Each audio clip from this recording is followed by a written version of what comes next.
This is our wonderful, wonderful celebration of 40 years of BAP. And, we are a family. David Nutt and I were just talking about how, we get so much excitement from having all these young people come into the field and start to train in psychopharmacology and come up through the ranks. And before you know it, you're a president and a past president. So it's all very exciting, and it goes in a flash.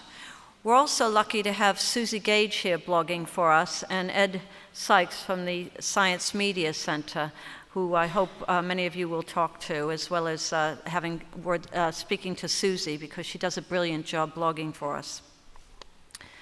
So it's my great pleasure to introduce Professor David Nutt, who is the Edmund J. Zafra Professor of Neuropsychopharmacology at Imperial College London.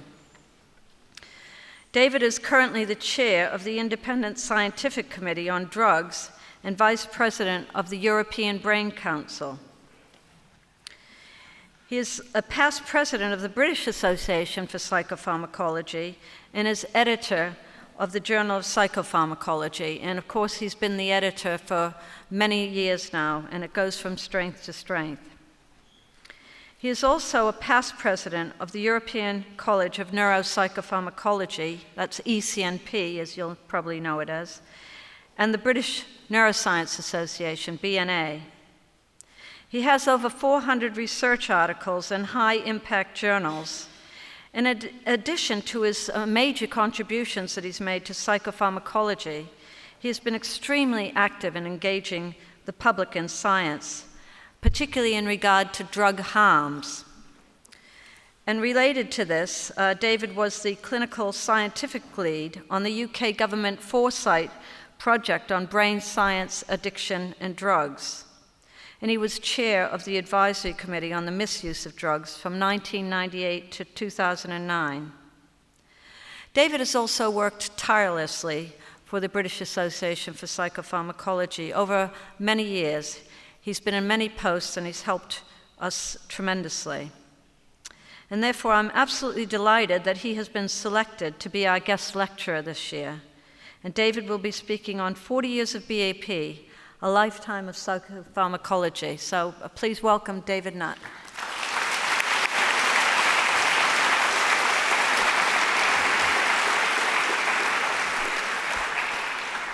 Thank you very much, Barbara. When I first was asked to give this talk, I thought, oh, why me? But then I realized I'm the only one stupid enough to have agreed, so I've done it. It's actually a bigger talk. I also didn't realize it was only a 30-minute talk, so I've condensed it. And if any of you want more, you can come and see me afterwards, because there's about twice as much. So we're left with the distilled essence today. And just one note, in some of the slides you'll see a little asterisks, and those relate to achievements which have been made by BAP members. And the title, I was given 40 years of the BAP, and I added a lifetime of psychopharmacology for reasons which will become apparent shortly. The first thing to think about is, why is introspection important? And this is one of my favorite quotes from Santayana: "Those who cannot remember the past are condemned to repeat it." That's one of the reasons I got sacked as the government's chief drugs advisor. In 1974, when the BAP was founded, Edward Heath was just being kicked out of office in the winter of discontent. The IRA had just blown up Parliament, and I was a medical student in London. And there I was, living in this room in St Olave's Hospital, down in Rotherhithe in South London. And that was a community psychiatric hospital where I did my first elective, well, my only elective. And in those days, I was inspired by the concepts of community psychiatry. So there I was, a community psychiatrist working in that hospital, which has now been replaced by executive flats, as most old hospitals have. And there I did my first research. I spent many a happy evening going through piles of patients' notes, working out chlorpromazine equivalents for Tom Barnes' EPS research. And Tom, I don't think I've ever had an acknowledgement. So at some And in fact, there I wrote my first prescription, which I'm almost certain was for stelazine, because that was the antipsychotic my consultant liked. And what's remarkable, and this is the framing of this talk as a lifetime in psychopharmacology, is it last month my trust decided that my clinic was too expensive in terms of the pharmacy costs, so they closed down my psychopharmacology clinic. So I wrote my last NHS prescription just a few weeks ago, and that was also for an antipsychotic, in this case olanzapine, but also dexamphetamine for ADHD. And that's an unusual combination. I don't suppose many in the room have ever prescribed that, but I can tell you how to do it afterwards if you want. But it got me thinking about the nature of my experience as a psychopharmacologist, clinically and research-wise. And dopamine was really very much the framing neurotransmitter, and I'll explain why. And the title of this slide, A Paradigm Case or Too Much of a Good Thing, it's at least two puns, which some of you will understand, and some of you may later as I go through it. But dopamine is what I've worked on and what many of us have worked on. And actually, paradoxically, it may have been a problem that dopamine was such a powerful explanatory transmitter. Because as you know, dopamine was the first transmitter to be implicated in a neuropsychiatric disorder, Parkinson's disease. The loss of dopamine in the substantia nigra, shown in those post-mortem samples, was the first insight into what could go wrong in the brain. And the most remarkable thing was how it could be rectified by giving the precursor L-dopa to make more dopamine in the brain. And then, of course, drugs which work on dopamine have very predictable effects. Stimulants increase dopamine. They make rats run around and stereotype. They also make humans get more active and talkative, and they can make them paranoid. And antipsychotics, drugs that block dopamine, do the opposite. They slow rats down, they make humans go stiff, and they stop them being psychotic. And this remarkable kind of predictability of dopamine, I think is something we assumed would apply to all neurotransmitters, and in some cases it hasn't. And that may be one of the challenges for our field, that we like the simple approach. And if I reflect on my career over 40 years of being a doctor and 30 years being a researcher, some of my very first experiments done here with Phil Cowan were showing that alternatives to ECT, chemically induced seizures produced by GABA antagonists, sensitize the brain to dopamine, as does ECT, and that's indicated in the top graph by enhanced locomotor responses to methamphetamine. And still doing it. 30 years on, we're still giving amphetamine to people, this time not to look at dopamine release necessarily, but also to look at opioid release. So 2 studies we've recently completed looking at the release of endorphins as indicated by carfentanil displacement in humans. So it's almost impossible to shake off the use or the study of dopamine in psychopharmacology, which actually is the best evidence that it's addictive, by the way.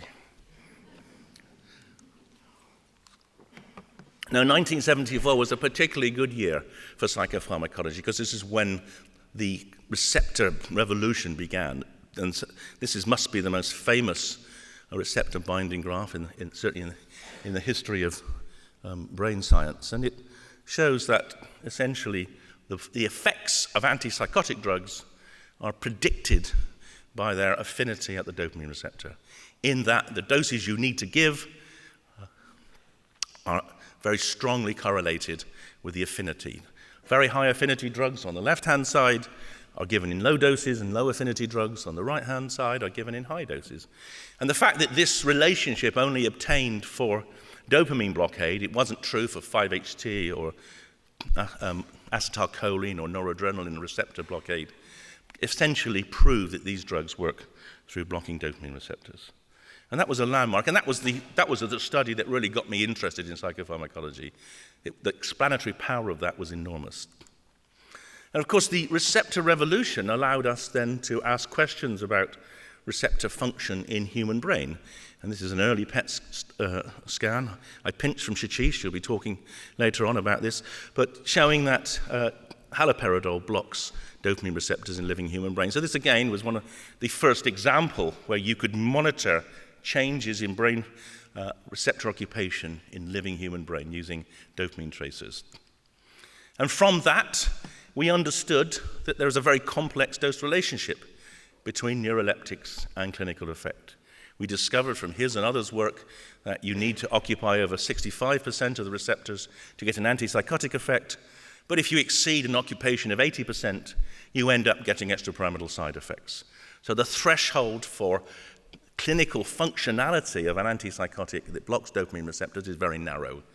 And that's challenging clinically and has led to innovations, which I'll talk about shortly, trying to widen that window. But it was, again, a study that markedly changed practice, because before we could image drug receptor interactions, we were giving doses of haloperidol which were way over what might be meaningful in terms of their receptor occupation. And the innovations which have occurred in the last 40 years have actually been, in some ways, rather limited. We're still stuck with dopamine. We have very selective dopamine drugs, such as haloperidol, pimozide. We have drugs which we used to call dirty drugs, such as clozapine, olanzapine, quetiapine. They've now been reframed as rich pharmacological drugs. And the only real innovation in my lifetime has been the partial agonist and the development of aripiprazole as a partial agonist. Although it's an effective drug, it hasn't completely transformed the field.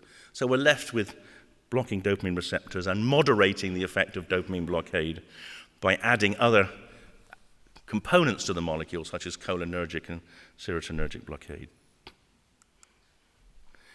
We've also had one interesting major discovery in terms of possible endophenotypes in schizophrenia, and this is the work of Mark Laruelle looking at amphetamine-induced dopamine release in schizophrenia.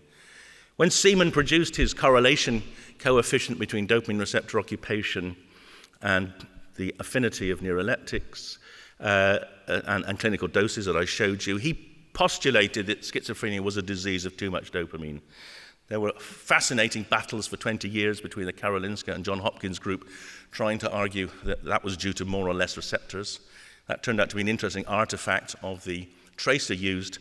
But this is the one finding that I think has probably stood the test of time, which is that a proportion of patients with schizophrenia get excessive release of dopamine when they're given amphetamine. Those are the ones in the ring at the top. And those are the ones which fit, I think, with the Crow, Tim Crow's type 1, the positive symptoms of schizophrenia. And the others, the other group, half of schizophrenics, don't get an increased dopamine release to amphetamine. And we don't really know what's wrong with them. We know that the ones who have a lot of dopamine release respond well to neuroleptic drugs, but the others don't seem to.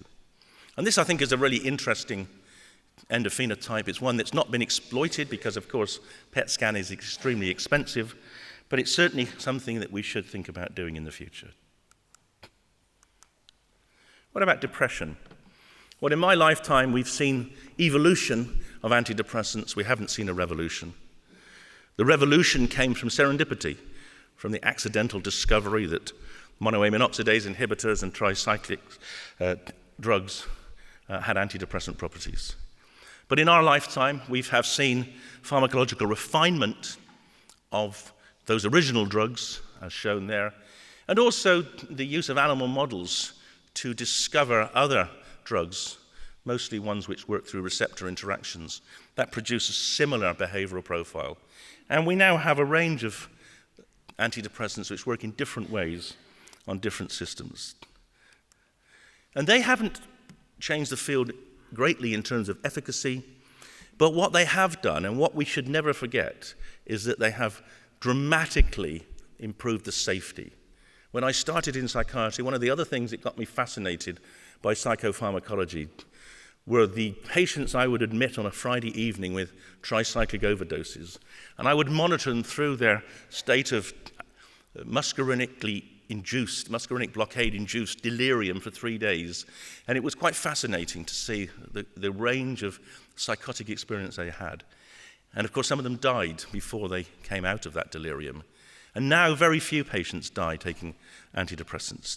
And these are the latest data. They're old data, but we don't have any more recent data, showing that the SSRIs was such a massive advance in terms of safety that it's embarrassing that in the decade over which that data were collected, we still had nearly 3,000 deaths from tricyclics alone, even though we knew that the SSRIs were safer. So we have safe drugs now, and that safety has allowed the rollout of these drugs into other indications, such as anxiety disorders. Also in my lifetime, we've seen a changed view of depression. When we started, depression was seen as a transient illness like breaking your leg or having pneumonia. Now we know it's a chronic relapsing illness, more like epilepsy. And we know from work of a number of groups, including Jean Paykel, one of our ex-presidents, that if patients are not fully recovered, their relapse rates are enormously high if you stop the medication. And those data are consolidated by this work of the Oxford group, John Geddes and Guy Goodwin and colleagues, showing that the ability of antidepressants to prevent relapse, if given for a period of 3 years, has a number needed to treat of 3. Now you compare that with statins in terms of preventing a recurrence of a myocardial infarct, where the number needed to treat is 20. This is one of the strongest effects in medicine. And this is the data you should use if people start telling you that antidepressants don't work. Actually, they're one of the best drugs that we have in the whole of the pharmacopoeia. And the question that these data raise now is not how long we should treat depression, but when is it safe to stop? The same question we have in epilepsy. We can treat people till they're well, but we then have to make a conscious decision to stop, rather than simply stop simply because people are well, because of the high relapse rates. The other interesting discovery in depression comes from studies around the 5-HT system.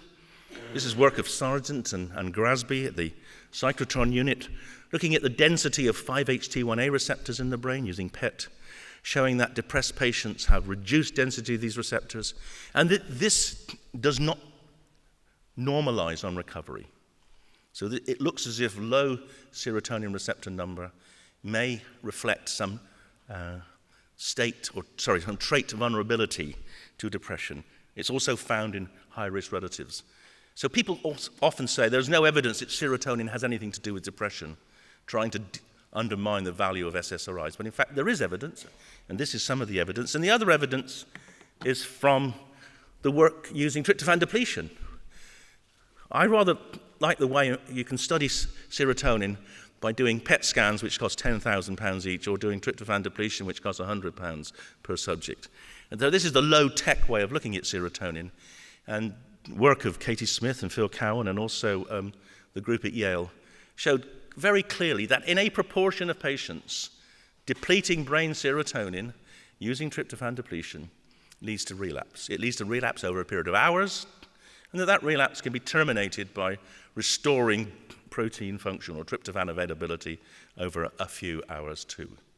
So this tells us that depressive mood is vulnerable to chemical perturbations in some people, and that perturbation is around noradrenaline. And it's likely the same is true for some of the other amine transmitters. So this, again, is proof that chemistry is important in mood regulation. What about addiction? Well, there's not been a lot of advances, so I put them all on the one slide. But what we do know now is that pharmacology, particularly partial agonists, such as buprenorphine, such as varenicline, are very useful ways of keeping people away from harder full agonist drugs like heroin or nicotine. We know that acamprosate and naltrexone will help maintain abstinence. And recently we've discovered that another opioid antagonist, nalmefene, will help people regulate their drinking and reduce binge drinking. So this is the first of a new class of agent, which I've called a drinking regulator, or an anti-binging agent. And that is potentially quite a significant advance. In terms of mechanisms, well, there's been an enormous amount of research done looking at the role of dopamine in addiction. And I think we can say now, with hindsight, that, and largely from the work of people like Barry Everett and Trevor Robbins and their teams, that dopamine is more involved with learning and impulsivity than with reward. We also know that the mu-opioid and the CB1 receptors in the brain also have some influence on addictive behaviors. This is largely done from knockout mice, but now there's emerging evidence from human imaging studies that the similar kind of vulnerability can be found, and people like Anne Linford Hughes have done that work. Here's another endophenotype that's based on neuroimaging. This is PET or SPECT scanning of the GABA-A benzodiazepine receptor. There are 3 different anxiety disorders here, each of which show significant reductions in the density of this receptor site labeled by a benzodiazepine antagonist tracer like flumazenil. And you'll see in the bottom one, the work of Andrei Militsia, that in fact in the orbitofrontal cortex of patients with panic disorder, the binding of this tracer produces an endophenotype which is absolutely identical to the clinical diagnosis, in that every patient has a lower binding than the lowest control. But again, because of the costs of doing this work, this kind of approach has not really been taken forward. What we have seen, though, is the remarkable development of our understanding of the GABA-A benzoreceptor system from using molecular biological approaches and then refining the pharmacology of the drugs which bind to them. And the intriguing aspect about this receptor system is its complexity. Multiple different clusters or subtypes of the receptor are produced by the differential coming together of the 5 proteins to make the pentameric receptor. And the distribution of the subtypes in the brain is really rather remarkable, and obviously of some functional value. And that has been exploited to some extent, and perhaps the best example of where receptor-targeted drugs are still have some sort of viability as treatments is in this field. Drugs which target the alpha-1 receptor, particularly zolpidem, are now the standard, most widely used hypnotic. Alpha-2/3 subtype targeting drugs are very clearly anxiolytic in animal models, as discovered down the road at Turnings Park by the group there. And unfortunately, it's very hard to get them into the market because generic benzodiazepines, which work on all the receptor subtypes, are both effective and cheap. And it's really difficult in the current economic climate to argue that improved tolerability should be recompensed by a higher price for a drug. So those drugs are still in consideration. The concept of inverse agonism was a fascinating innovation in the GABA system, and that's led to the development of inverse agonists at the alpha-5 subtype. You see at the bottom there, that alpha-5 subtype massively expressed in the hippocampus, where it regulates some aspects of memory, and turning that off with an inverse agonist improves memory in humans as well as in animals, and those drugs are now under study to treat disorders such as Down syndrome, where there's significant memory problems. And also, and this is again a BAP contribution, Hilary Little and her team worked out the mechanism of benzodiazepine tolerance. And so the new benzodiazepines, if we're ever to get them, have been created so that they don't produce the receptor changes that underpin tolerance to the old benzodiazepines. But then on the other side of the coin, in my lifetime, I've seen many, many receptor-targeted drugs come and go. In fact, there's too many even to read through. But each of those has come at a meeting, been presented as a breakthrough, been tested in small phase 1 studies and shown to work, and then usually failed at the phase 2 or phase 3. And there's so many of them, it's almost embarrassing. And to my mind, though, the bigger disappointment is not that those drugs have failed, but it's that we still do not know why they failed. And we haven't made them available as tools for the study of other human disorders in which they might work. And that is one of the greatest, saddest mistakes and missed opportunities of the last 30 or 40 years. We still do not have the tools to address most of the questions we need to. And in fact, serendipity still rules. The new drugs we have today, like valproate for bipolar disorder, agomelatine for depression, pregabalin for anxiety, have all been developed for other indications and then moved into psychiatric disorders. And we don't know how they work. So we're really in a difficult position trying to innovate when we don't know the core mechanism by which these drugs act. We also have a lot of current challenges. We have the pharmaceutical companies pulling out of neuroscience because of the costs and the difficulty of getting innovation. In the last decade, we've only seen 5 new drugs. 2 antidepressants, agomelatine and vortioxetine, 1 anxiolytic, pregabalin, and 2 antipsychotics, acenapine and urazodone, and maybe iloperidone as well. With the exception of agomelatine, these are all drugs which, I'll say, come from either a known pharmacology or some other indication. And the other great challenge, of course, is anti-psychopharmacology. We're fighting it. We were fighting it. My first conference was in Leicester.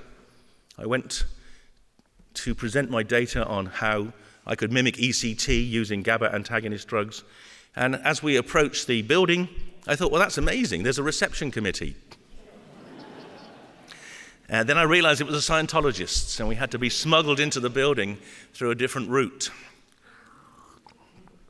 And it hasn't gone away, sadly. And it's remarkable that we can have a so-called scientist, Gutschka, saying, one of the leaders of the Scandinavian Cochrane collaboration, saying in the media recently that antidepressants do more harm than good. So, you will have to take up the challenge, because I will carry on as long as I live, but it might not be very long. And I want to just share with you, I hope you all know the poem from Martin Niemöller, the poem, Then They Came for the Jews. And I've kind of reframed that for psychopharmacology in my lifetime. First they came for ECT, but we didn't use ECT, so we didn't protest. Then they came for the benzodiazepines, but we had the SSRIs, so we didn't protest. Then they came for the SSRIs, but we had the antipsychotics, so we didn't protest. And then when they came for the antipsychotics, there were none of us left. And you just have to be aware that if we don't stand up for what each of us do, there may not be many of us left. Thank you.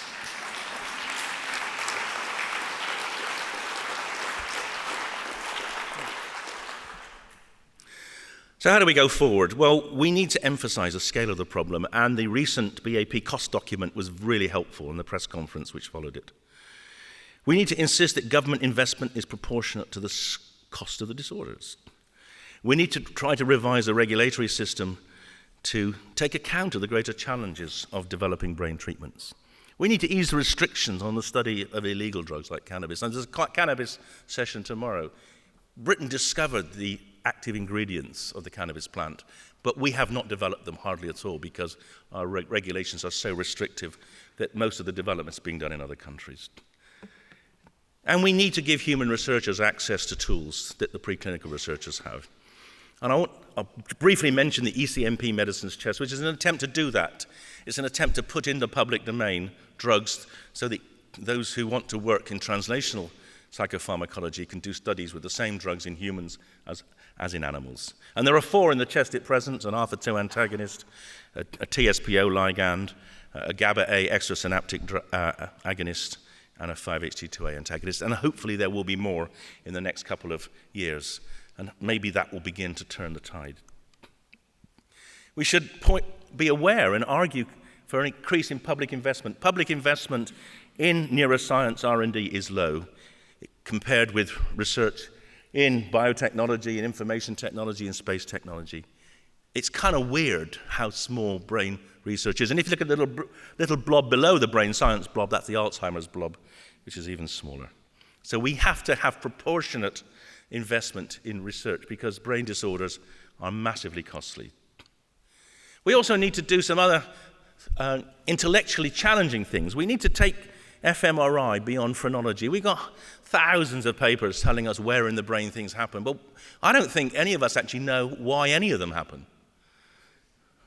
People assume that, as we do, that the monetary incentive delay task we use all the time has got something to do with dopamine release, but that isn't certain. And I find it embarrassing that we haven't really tried to crunch that. We should be able to do that, at least in animal studies. We only have the ability to measure one neurotransmitter. The reason we talk about dopamine is because we can measure it. It's the only neurotransmitter we have the tools to measure the release of in human brain. Again, it's ridiculous. technically, if we invested in this field, we could probably be able to measure 5 or 10 within the next decade if we made the efforts. But we're lazy. We think fMRI is good enough. We don't want to put the money and the effort into doing PET. And we don't have enough systematic evidence gathering. And I just want to share these data with you from the team at Cardiff, Suresh and his team, who I've been working with. And this looks at the resting MEG signature of a range of different drugs, ranging from GABA drugs through to ketamine and psilocybin. And what you can see is that they're all very different. Zolpidem, an alpha-1 intrasynaptic drug, is very different from gaboxidol, which is an extrasynaptic drug, although both of them, interestingly, were tried and do have some efficacy in insomnia. Ketamine, a glutamatergic blocker, has a very similar profile to psilocybin, a 5-HT2A agonist. But these profiles I find intriguing and fascinating. I would like to have every drug studied in such a way, so we have a proper signature, which perhaps at the very least would encourage or accelerate the development of analogues and facilitate drug discovery. I think we also have been a little bit lazy in the maths. We all think of everything in Gaussian terms, which is probably true for many things, but in psychiatry, in the brain, things may not change in a Gaussian way. And maybe we should consider a little bit more other approaches, such as catastrophe theory, which might have a much more meaningful way of analyzing things like panic attacks or psychotic episodes, etc. Also, keep supporting your journal. We've been going for 27 years now. It keeps the BAP office going. There's enough surplus from the journal to keep the office going. It's a vehicle for the guidelines, which is one of the greatest things the BAP's done, and widely used not just nationally but internationally. And it's produced influential papers, and Bill Deakin and Fred Graves' paper on 5-HT and the mechanism of defense has been cited over 450 times. And also it's an opportunity to publish interesting, challenging papers like on horse trade. I want to finish by just asking you to remember those members of the BAP who are no longer with us. Philip Bradley, one of the early presidents, Lynn Pulaski and Rob Kerwin, both council members, Colin Ingram, Sean Spence, and Ian Reid. Ian died quite recently, some of you may not know, but they've all made major intellectual contributions to the field and also to the BAP. And I'm going to finish now by saying the BAP name is under review. I think it's all will be revealed if you stay in this room till 5 o'clock. So I won't reveal it now. But whatever name the BAP decides, psychopharmacology will be central to the understanding of the brain and developing new treatments. And the BAP will be leading this. As I've shown you, a lot of the developments, the discoveries in the last 40 years worldwide have been made by BAP members. So celebrate that and make sure you continue to deliver over the next 40 years. And then finally, I have one hope, which is I'll be here for the 50th and see you then. And I want to say thanks to you all, and also thanks to the BAP team for over the last 20 years making my life so pleasurable here. Thank you.